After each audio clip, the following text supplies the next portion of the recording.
अब मैं श्री गौरव गोगोई एमपी जी से निवेदन करूंगी कि वो इस मंच पर आकर हमें संबोधित करें। I'd like to request Shri Gaurav Gogoi ji to please come on stage and address the audience. Shri Gaurav Gogoi ji.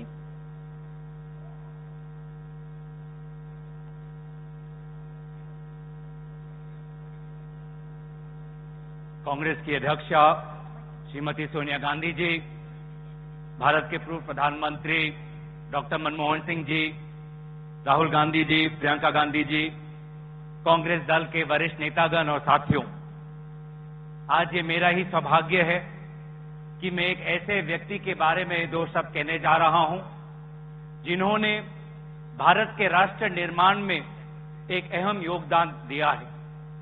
और मैं उत्तर पूर्वांचल से हूं और उत्तर पूर्वांचल और राजीव गांधी जी का एक बहुत ही एक अनोखा संबंध है।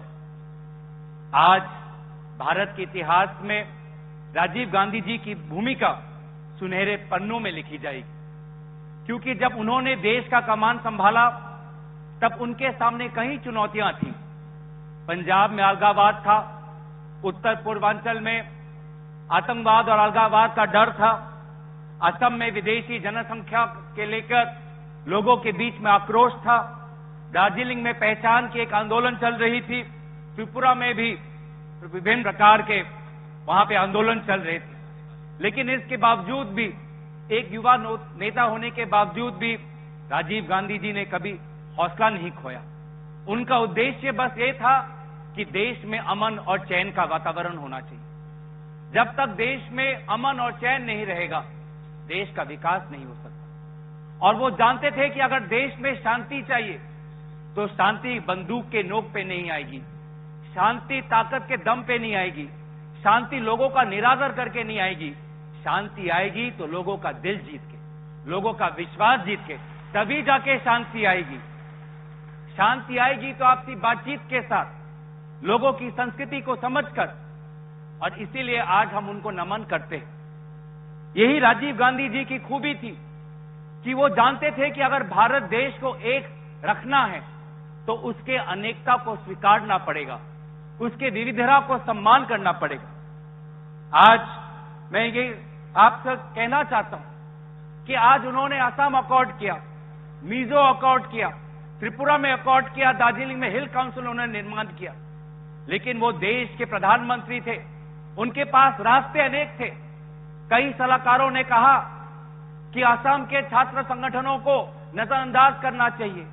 कई सलाहकारों ने कहा कि अंडरग्राउंड जो लोग हैं उत्तर पूर्वांचल में, उनके पीछे आर्मी देना चाहिए। कई लोगों ने कहा जो दार्जिलिंग के पक्ष में बोल रहे हैं, गोरखा समाज के पक्ष में बोल रहे हैं, उनको एंटी नेशनल का दर्जा देना चाहिए। लेकिन राजीव गांधी जी ने इनकी बात नहीं सुनी, क्योंकि वो जानते हैं कि अगर जब तक हम लोगों के साथ बातचीत नहीं करेंगे तो लोगों को हम कैसे आगे लेके जाएंगे। जब उनसे पूछा गया कि क्या आप दार्जिलिंग के नेता सुभाष सिंह जी को एंटी नेशनल कहेंगे, तो उन्होंने मुस्कुराया और कहा, मैं कैसे सुभाष सिंह को एंटी नेशनल कह सकता हूं। वो व्यक्ति अपने समाज के लोगों को भारत में अधिकतर अधिकार देना चाहता है, वो व्यक्ति भारत में अपने लोगों को एक हिस्सा देना चाहता है, तो मैं कैसे उन व्यक्ति को मैं एंटी नेशनल कह सकता हूं। यही राजीव गांधी जी की खूबी थी कि वो लोगों का भरोसा जीतना जानते थे। उनको एक दूरगामी शांति की उनकी एक याचना थी, उनकी एक जिज्ञासा थी। इसीलिए पंजाब में जब वो थे, पंजाब में हुसैनीवाला जाकर वहां पे शहीद भगत सिंह, सुखदेव और गुरुदेव के प्रति उन्होंने श्रद्धांजलि ज्ञापन की। मिजोरम में जाकर मिजोरम की भाषा, संस्कृति, उनके खाद्य, उनके रहन सहन को अपनाया। दार्जिलिंग में 2 बार जाके लोगों की समस्या को जाना। असम के आर्थिक विकास के लिए IIT हो, जोगीघोपा ब्रिज हो या सेंट्रल यूनिवर्सिटी हो, उस निर्माण की नींव उन्होंने रखी। ये है राजीव गांधी जी, जिन्होंने उत्तर पूर्वांचल को बहुत करीबी से देखा और प्यार किया। नॉर्थ ईस्ट काउंसिल में उन्होंने और ताकत दी। त्रिपुरा में गैस, रेलवे और वायु की उन्होंने वहां की नींव रखी।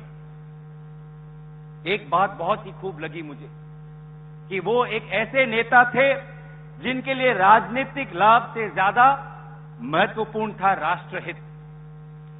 असम अकॉर्ड को सफल करने में असम की चुनी हुई कांग्रेस की सरकार थी, आदरणीय हितेश्वर सैकिया की सरकार थी, लेकिन राष्ट्रहित के लिए उन्होंने असम में कांग्रेस सरकार को भंग किया ताकि असम में शांति आए।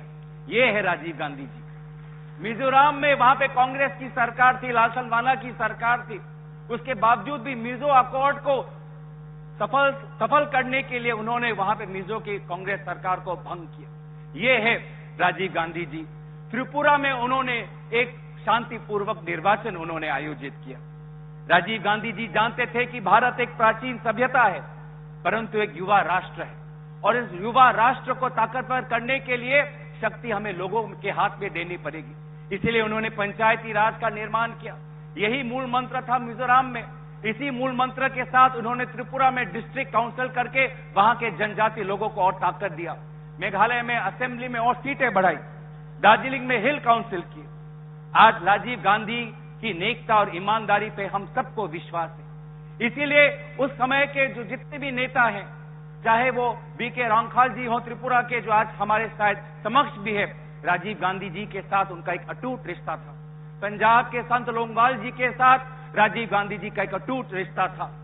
ये है राजीव गांधी जी। और इसीलिए आज हमारी जिम्मेदारी क्या बनती है कि जिस आदर्शों के साथ, जिस प्यार के साथ, जिस देश का निर्माण राजीव गांधी जी ने किया, उस देश का संरक्षण हमको करना है, उस देश का सिपाही हमको बनना है।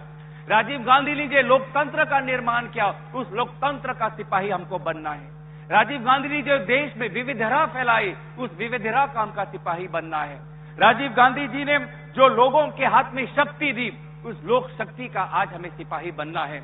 इसलिए आदरणीय दोस्तों, राजीव गांधी हमारे बीच नहीं, पर उनके आदर्श, उनके सपने हमेशा अमर रहे। इन्हीं दो शब्दों के साथ मैं यहीं पे अपना दो शब्द समाप्त करता हूं। धन्यवाद। जय हिंद।